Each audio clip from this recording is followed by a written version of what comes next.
Hello everyone and welcome. Today, I would like to talk about binary tree in order traversal. So what's in order traversal? You follow this order, left subtree, root node, and right subtree. And if a tree is a binary search tree, importantly, in order traversal, provide the nodes values in ascending order. On the right hand side, there's a solution using recursion. Let me explain the idea behind. Basically, there's a helper function, and the helper function calls itself by visiting the left child node, and then record the current node's value in the results array. Finally, call the helper function again by visiting the right child node.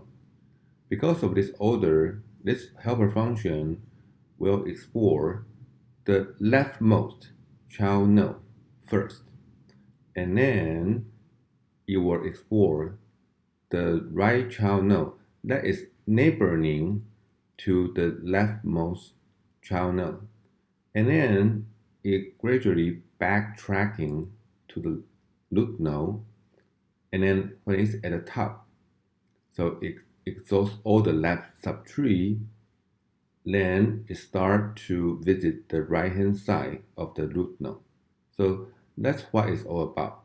So now the question is, recursive solution seems to be trivial, but in my opinion, it's not simple. It's definitely not trivial. However, could you do it iteratively? To develop a solution in iteration, first of all, we need to have a deeper understanding of the steps involved in recursion.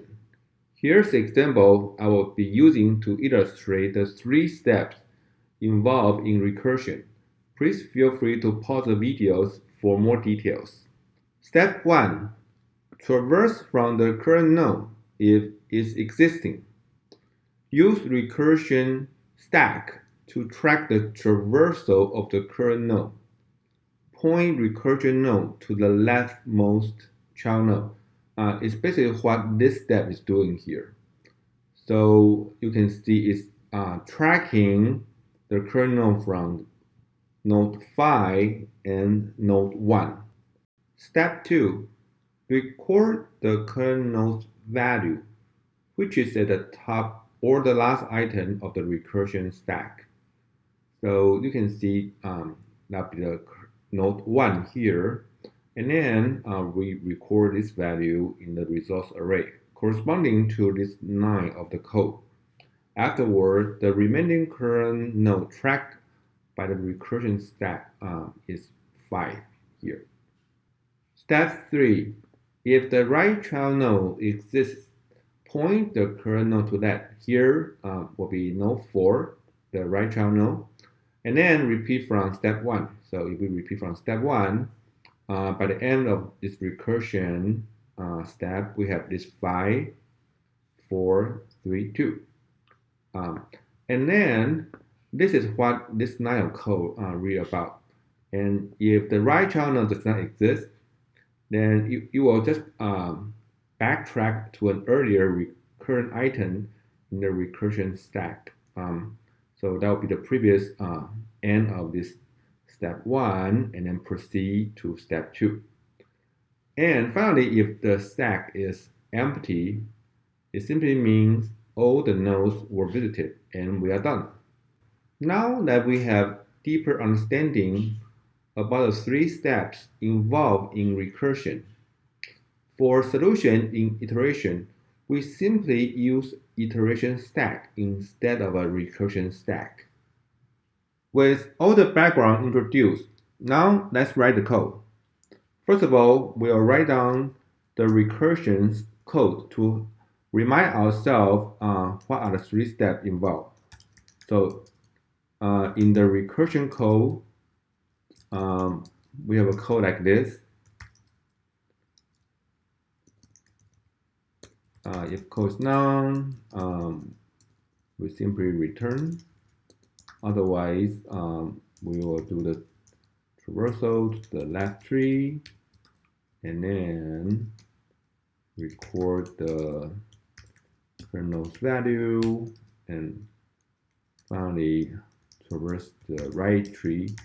Okay, so in the iteration version of the code, we also need to initialize the results array first, and instead of using a recursion implicit stacking, we use an explicit array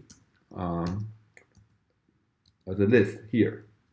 And finally, we will point the current node to the root node to begin with.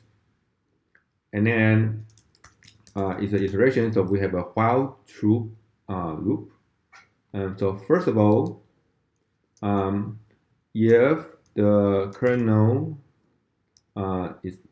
exists, is not known, then we will simply record this node to our stack, and then point to the left child node.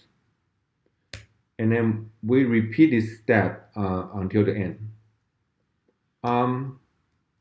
So if the end is reached, means the current node is none. But if the stack here is available, then we will process the stack.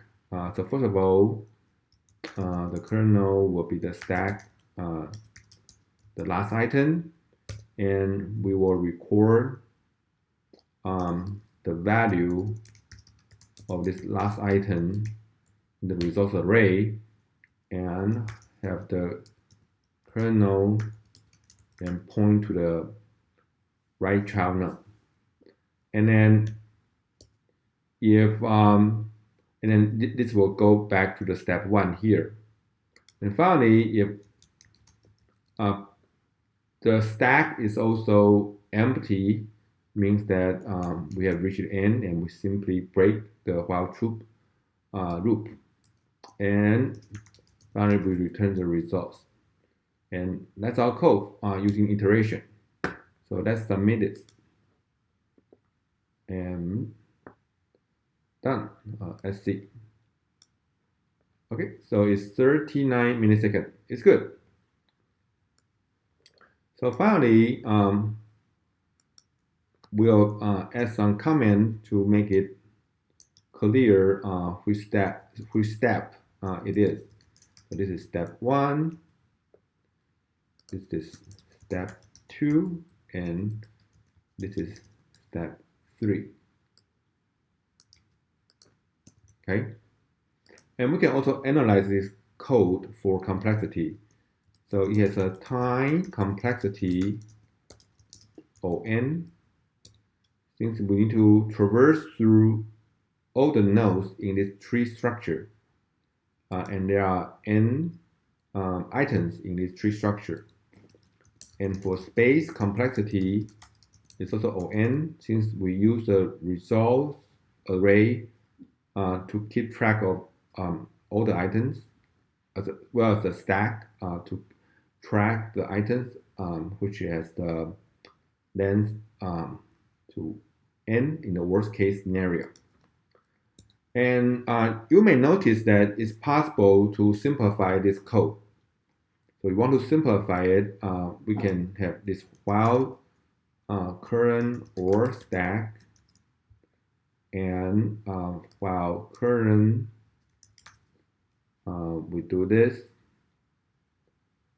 and then the other is the stack.